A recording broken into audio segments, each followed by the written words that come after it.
भोजन के लिए सारे भवन में हम तुम्हें ढूंढ रहे हैं और तुम हो कि यहाँ खड़ी हो।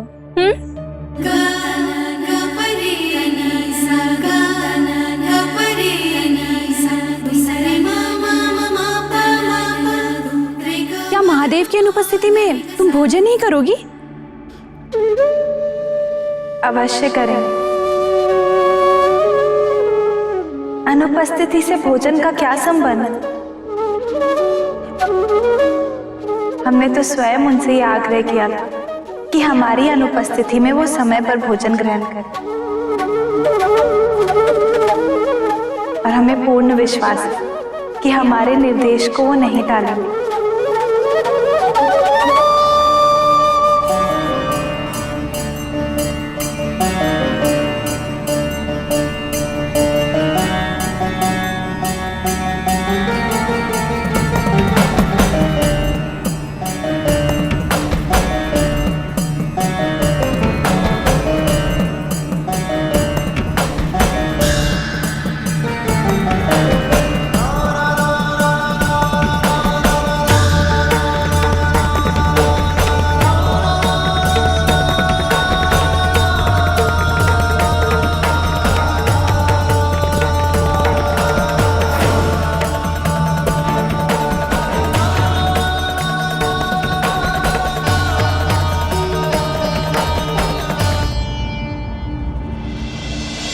तुम्हारी और महादेव की प्रेम गाथा तो सारे संसार में चर्चित है।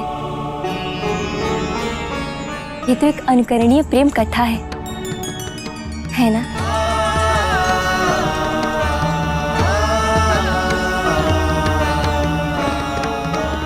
महादेव के विच्छोह से तुम व्यथित हो ना?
रे तू कितना बेबस, कितना बेबस।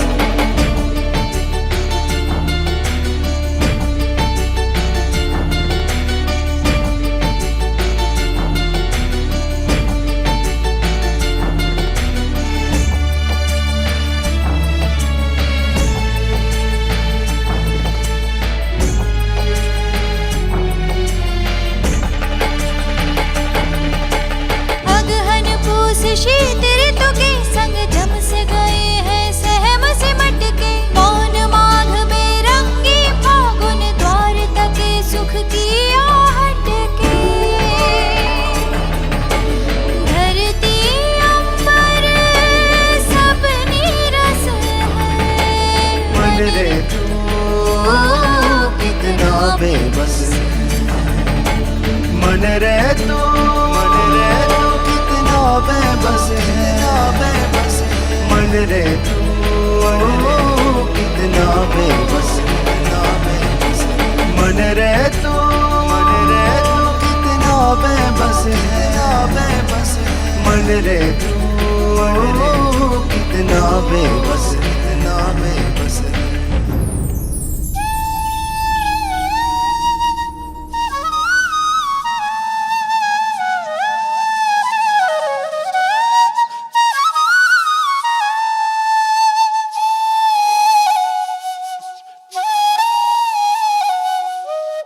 पार्वती, कोई ज्योतिषाचार्य आए हैं। ज्योतिषाचार्य? हाँ, और रानी माँ ने तुम्हें बुलाया है।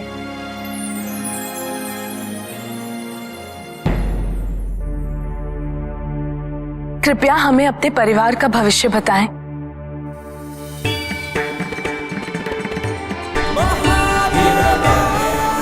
परिवार का भविष्य अवश्य। चिंता, चिंता ही चिंता। मां की चिंताओं का कभी अंत ही नहीं होता। सत्य कहा आपने। चिंताओं ने तो घेर रखा है हमें। समाधान है, अवश्य है। यही तो एक अच्छे ज्योतिष के गुण होते हैं। केवल समस्या ही नहीं, समाधान भी बताते हैं। मैं ग्रह नक्षत्र एवं हस्तरेखाओं से ही नहीं, मुखाकृति देख के भविष्य के मार्ग को प्रशस्त करता हूं। अर्थात यदि आप परिवार के किसी सदस्य का भविष्य जानना चाहती तो मेरे लिए उस सदस्य को देखना अनिवार्य है।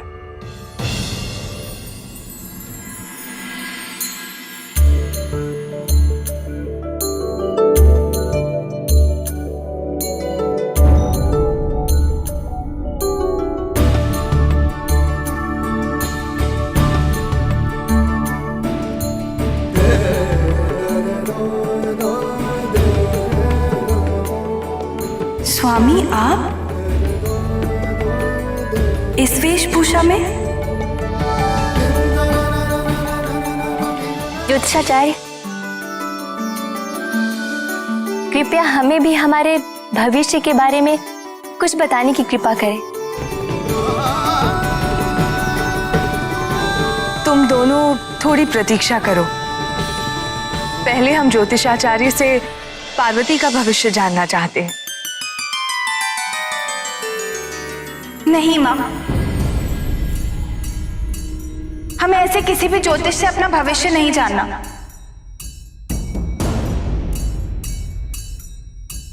ये तुम क्या कह रही हो पुत्री? ये कोई पहुंचे हुए ज्योतिष है।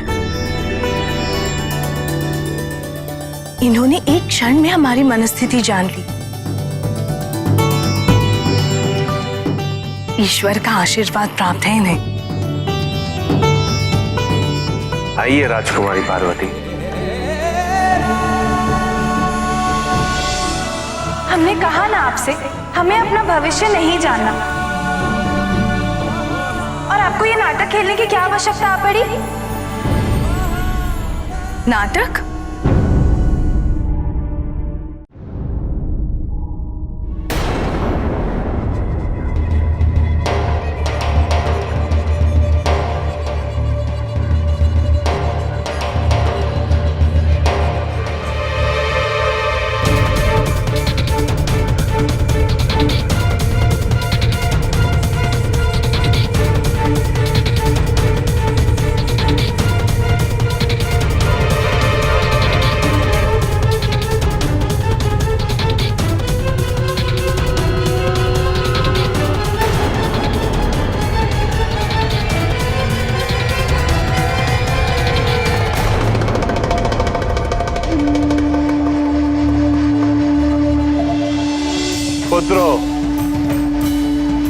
तुमसे यही अपेक्षा थी। गुरुदेव, आपने तो कहा था कि ये हमारे पुत्र शिवमय हो गए, शिव भक्त हो गए।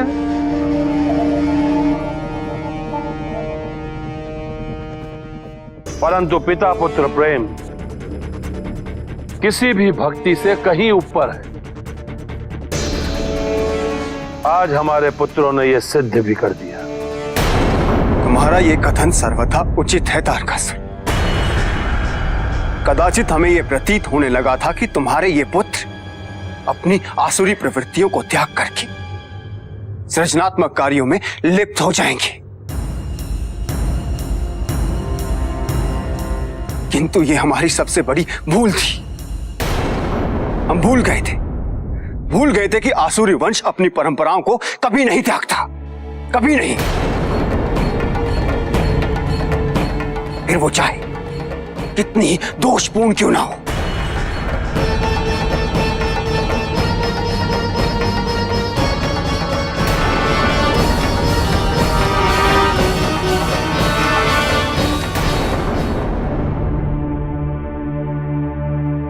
नाटक से क्या तात्पर्य है तुम्हारा?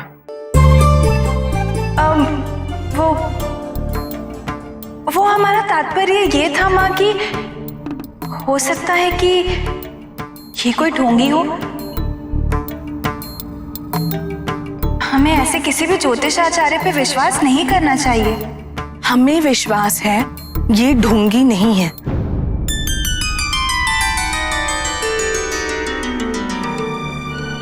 क्षमा आचार्य, क्षमा। कृपया हमें अपनी पुत्री का भविष्य बताएं। अवश्य माता।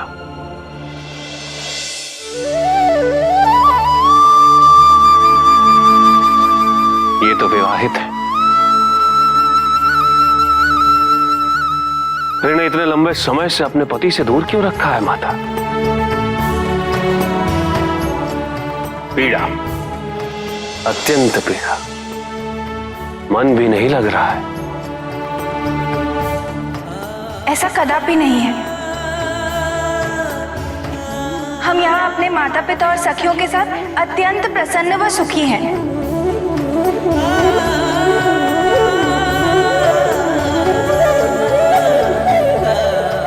मेरा तात्पर्य आपसे नहीं, आपके स्वामी की पीड़ा से। मैं देख सकता, व्यथित हैं आपके बिना, मन नहीं लग रहा। हमारे स्वामी को तो दुख होता ही नहीं है। वो मानवीय अनुभूतियों से परे हैं और हमें तो पूर्ण विश्वास है कि उन्हें ये एकांतवास बहुत रास आ रहा होगा। ये आप कैसे जानती? उनके अधरों पे धरी मुस्कान से।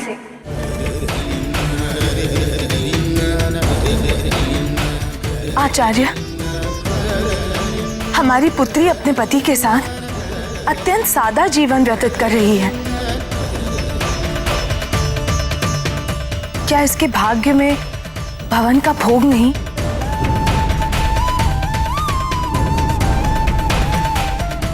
यदि है तो कब, और यदि नहीं तो इसका कोई उपाय बताएं। माँ के मन में भवन की चिंता क्यों वास कर गई और कब से? अवश्य माता। आइए राजकुमारी, मुझे अपना हाथ दिखाइए। आपकी हस्तरेखाओं का अध्ययन करना है मुझे। आइए।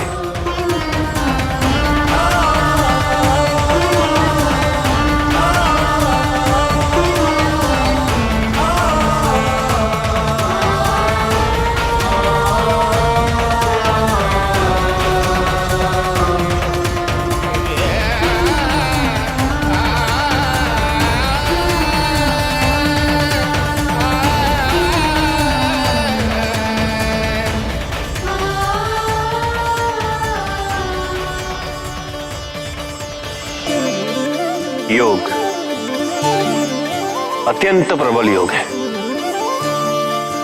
विशाल भव्य भवन, जिसकी सुंदरता के चर्चे तीनों लोक में होंगे।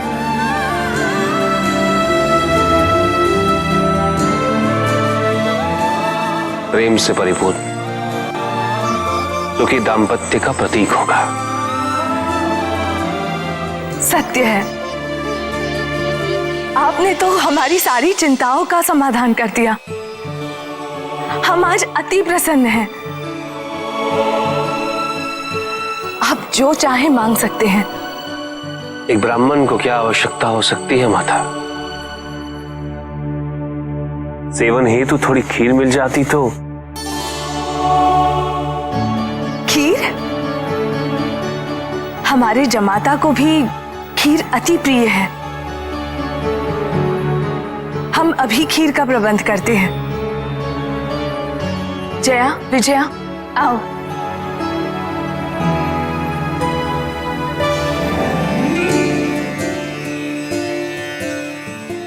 ये अनुचित है।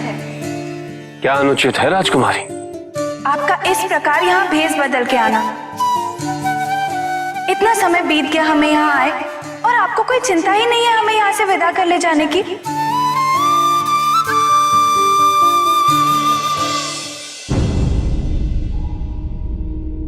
हमारे लिए क्या आज्ञा पिताश्री?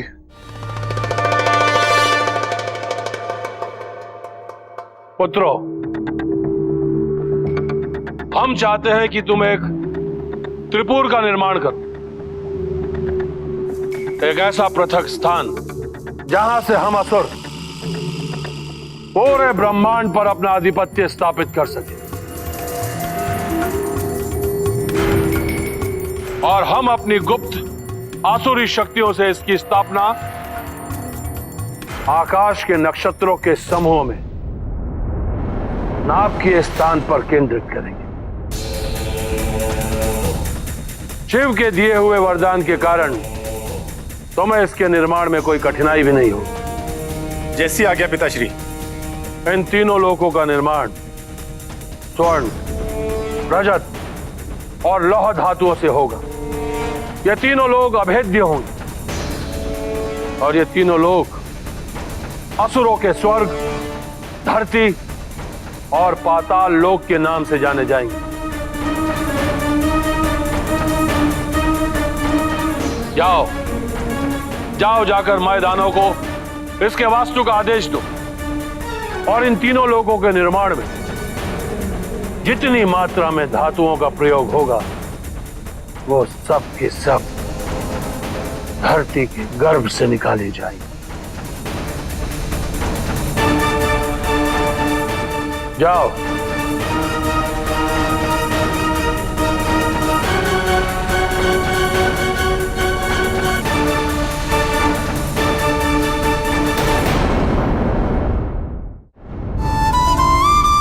मैं पुनः तुम्हारे विदा हेतु यहाँ आया हूँ पार्वती। नहीं, आप तो केवल यहाँ हास परिहास करने हेतु आए थे। यदि आप हमें विदा कराने आते तो ऐसे नहीं, अपने वास्तविक रूप में आते और विदाई की रीति से संबंधित सभी औपचारिकताओं का निर्वाह करते। किंतु आपके लिए तो ये सब अनिवार्य ही नहीं है। आपके लिए हमारा सहचर्य ही अनिवार्य नहीं है। आप अकेले ही संपूर्ण हैं।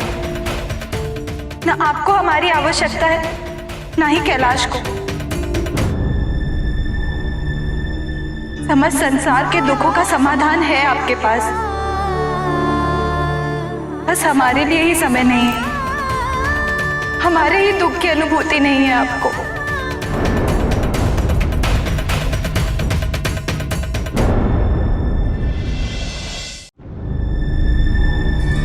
मेरे इस रूप को धारण करने का कारण वो नहीं है जो तुम सोच रही हो। जिस समस्या का समाधान करने में यहां आया वो केवल इसी रूप में संभव था।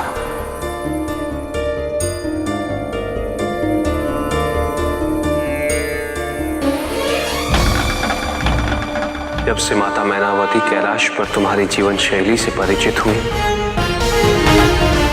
तब से उनके मन में एक ही दुख बैठा हुआ है कि कि मेरी पुत्री कितने कष्ट में अपना जीवन यापन कर रही है। उनकी प्रबल इच्छा है कि मैं तुम्हारे लिए भवन का निर्माण करूं और उसके पश्चात ही वो तुम्हें पुनः कैलाश भेजेंगी। उनकी इसी चिंता को दूर करने, उन्हें आश्वस्त करने कि तुम्हारे लिए भवन निर्मित होगा, मैं यहां इस रूप में आया था।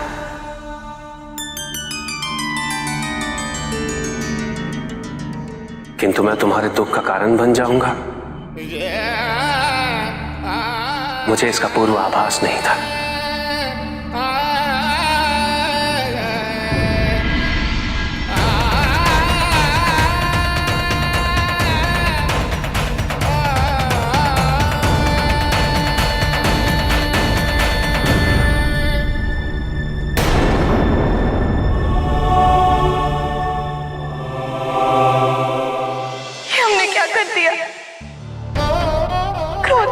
कैसे गोवा के ले गए अपने स्वामी से। वो तो यहाँ हमारी माँ का दुख दूर करने आए थे, हमने उन्हें ही दुखी कर दिया। नहीं,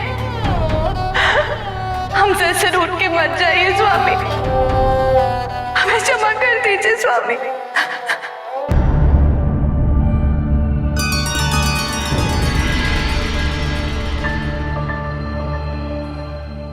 हे नारायण, यदि तारकासुर के पुत्रों द्वारा त्रिपुर का निर्माण हो गया तो सारी सृष्टि का संतुलन बिगड़ जाएगा।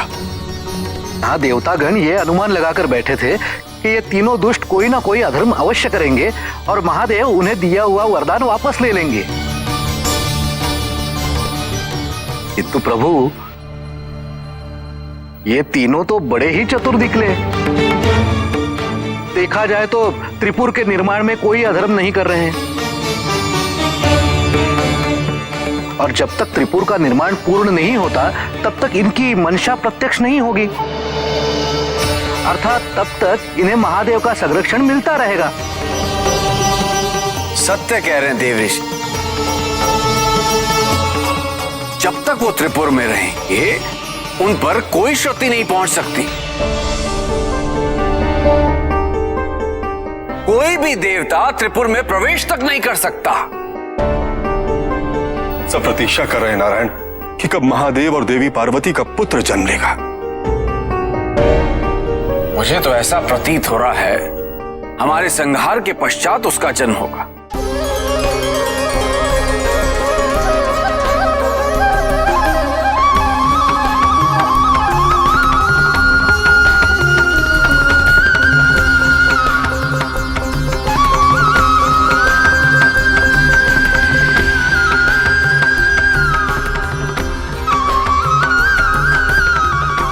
नारायण नारायण, प्रभु समझ गया मैं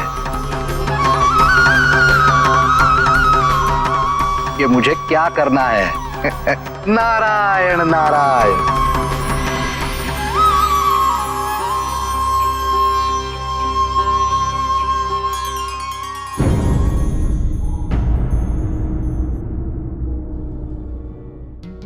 क्षमा कर दीजिए स्वामी, हमसे बहुत बड़ी भूल हो गई। कृपया लौट आइए।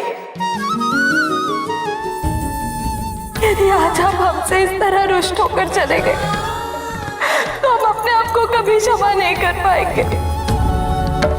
लौट आइए स्वामी, लौट आइए। हमें हमारी भूल का इतना बड़ा दंड मत दीजिए। लौट आइए स्वामी, लौट आइए।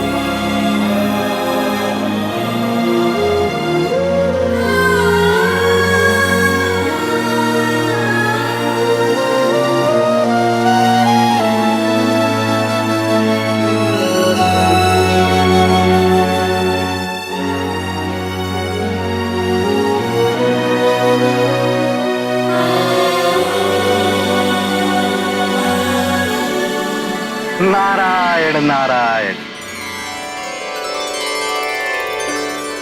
ये क्या महादेव, अपने ससुराल में आने के पश्चात अपने संबंधियों से भेंट किए बिना ही लौट रहे हैं? वो भी माता पार्वती को साथ लिए बिना। प्रभु, तो सब अति दुखी हो जाएंगे। महादेव,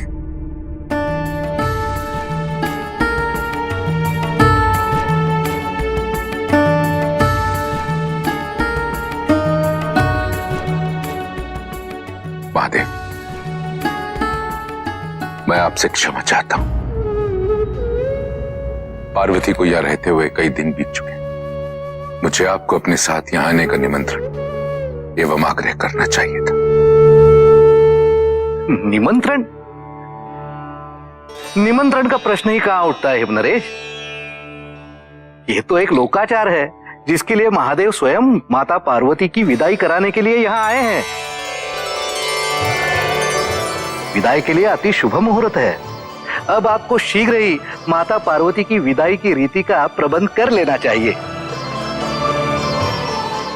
परंतु महादेव, इस विदाई की रीति हेतु आप अकेले आए हैं? नहीं हिमनरेश, महादेव यहां अकेले नहीं आए।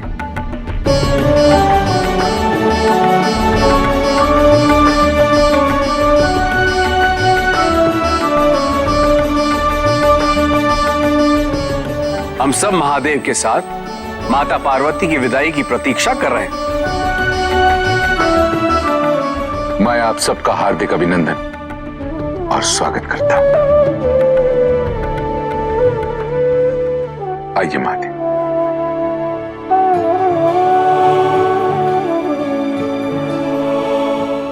नारायण नारायण।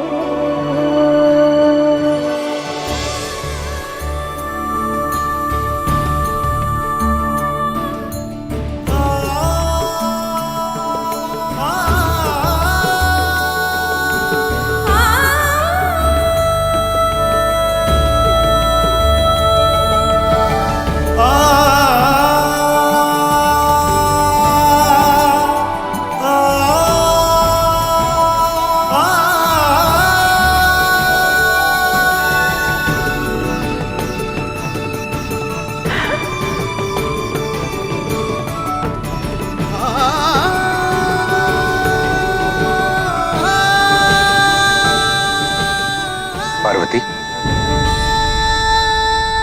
देखो तो कौन पधारे हैं।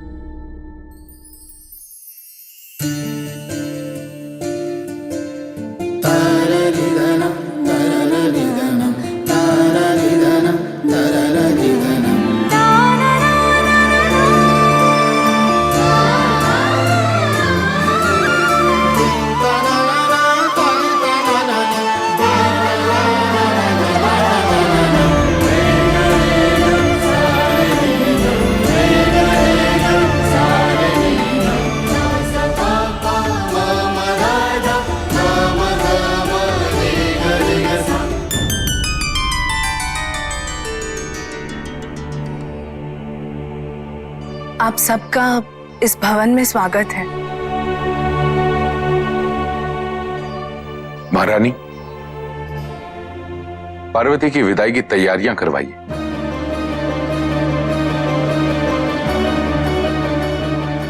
इसी कार्य के लिए तो महादेव यहां आए।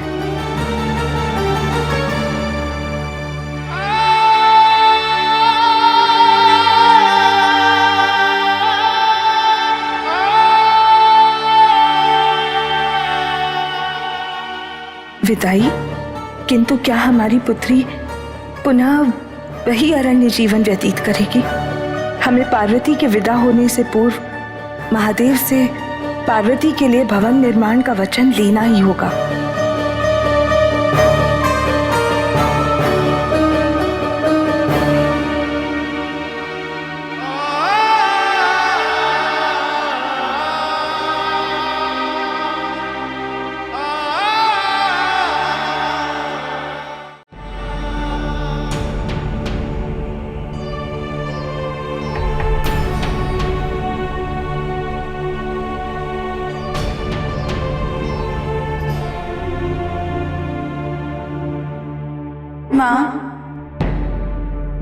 हाँ पुत्री,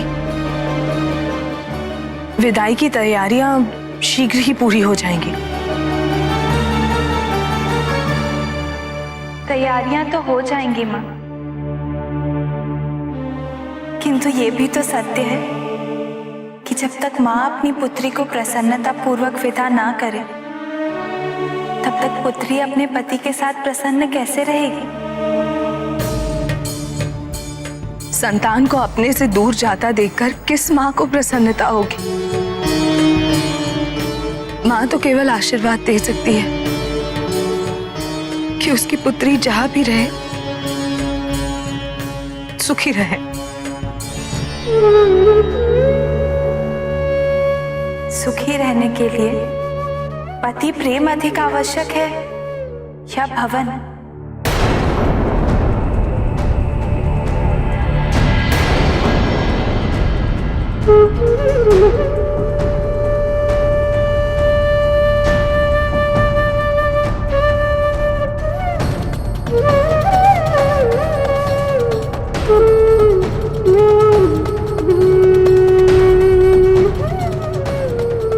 इतने दिनों से आपने ये चिंता अपने मन में पोषित की। एक बार तो हमसे कहा होता माँ। क्या कहते हम? किस माँ को अच्छा लगेगा ये देखकर कि उसकी पुत्री अरण्य जीवन व्यतीत कर रही है? तुम्हें इस बात का आभास भी है कि हम पर क्या बीती होगी जब हमने ये देखा कि तुम्हारे पास ना अपना भवन है, ना अपना कक्ष और ना अपनी शैया। किंतु माँ, नहीं पुत्री,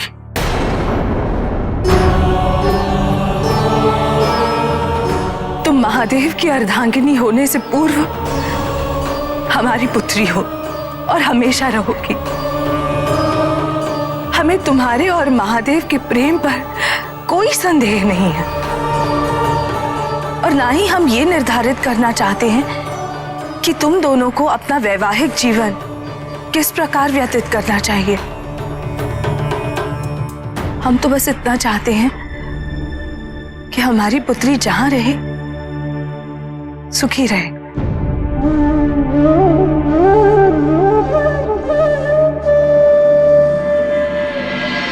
सुखी रहने के लिए गृह कब से अनिवार्य हो गया माँ? और गृह की परिभाषा क्या है? इतने प्रश्नों के उत्तर नहीं है हमारे पास।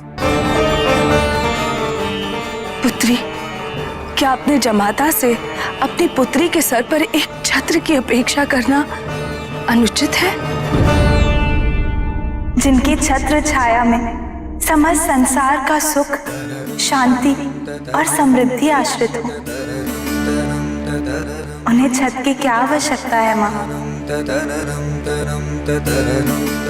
हाँ माँ, उनके लिए तो ये समस्त संसार ही उनका गृह है। ये आसमान, ये पृथ्वी, ये सब उन्हीं का तो है। पुत्री, गृह नहीं तो गृहस्थी कहाँ? और यदि गृहस्थी नहीं तो कैसा गृहस्थ जीवन? यदि आप इस चार दीवारी को गृह कहती हैं, तो ये देखिए,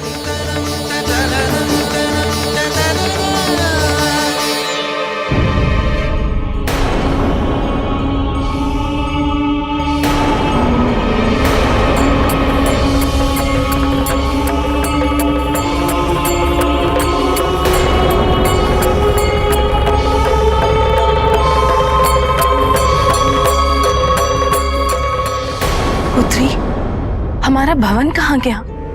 गृह तो एक माया है, नश्वर है, और जो नश्वर है उसका मोह क्यों?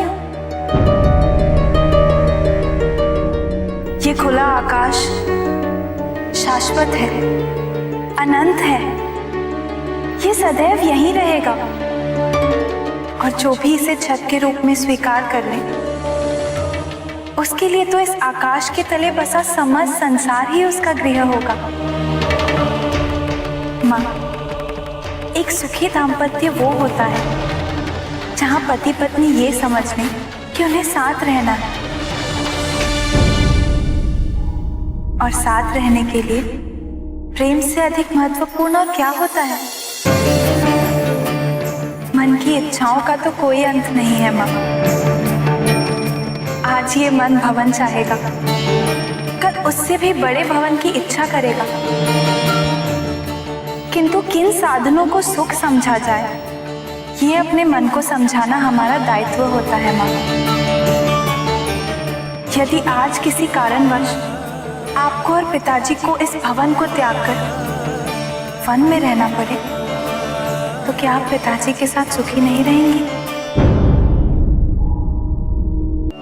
हम अपने सुख की परिभाषा स्वयं निर्धारित करते हैं माँ, और हमने अपने लिए इसी दाम्पत्य प्रेम से सुख को परिभाषित किया है माँ। तो क्या ये अनुचित है?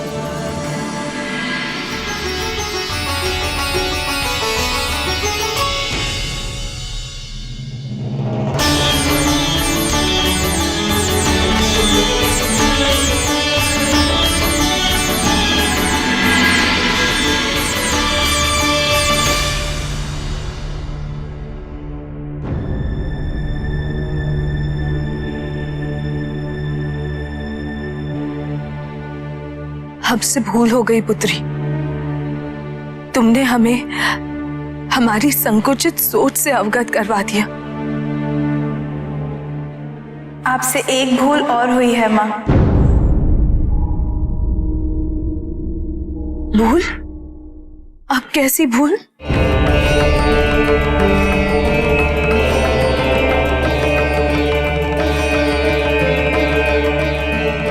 आपने अपनी जमाता को नहीं पहचाना माँ। इतने समय बैठ के आपने जिनके साथ हमारे भविष्य की चर्चा की, वो ज्योतिषाचार्य आपके जमाता ही थे माँ।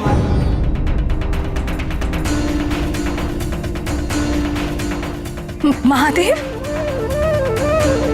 और हमने उनसे तुम्हारे लिए भवन की चर्चा की। क्या सोचते होंगे वो? आपने जो कुछ भी कहा वो आपकी हमारे प्रति ममता दर्शाता है, लोभ नहीं।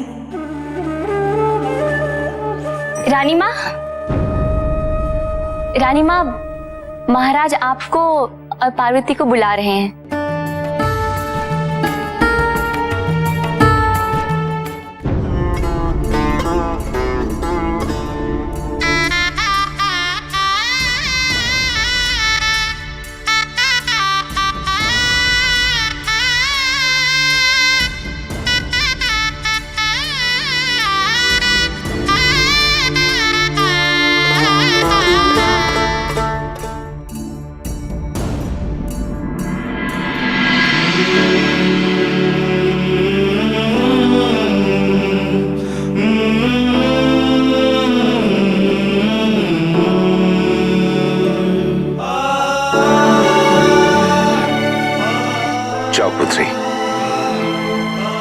आगमन की रीति संपन्न हो गई।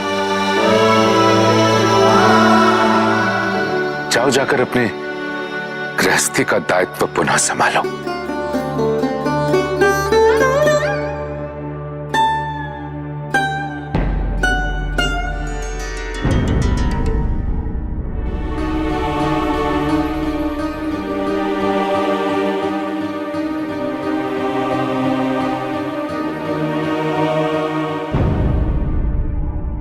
हमें क्षमा कीजिए महादेव।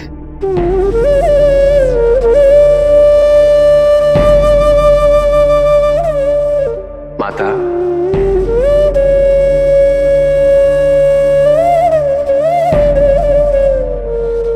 माँ अपनी संतान से क्षमा नहीं मांगती। भूल छोटा बड़ा नहीं देखती।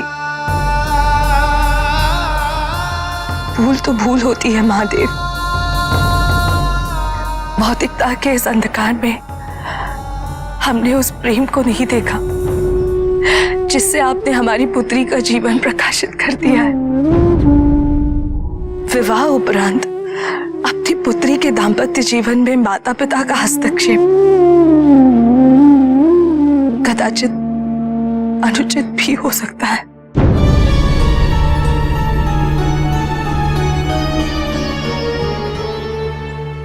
मैं अत्यंत प्रसन्न हूं कि आपकी मन की चिंताएं दूर हो चुकी हैं।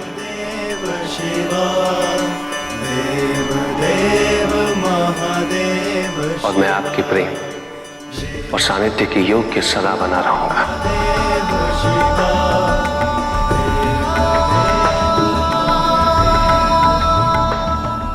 विदाई की आज्ञा थे।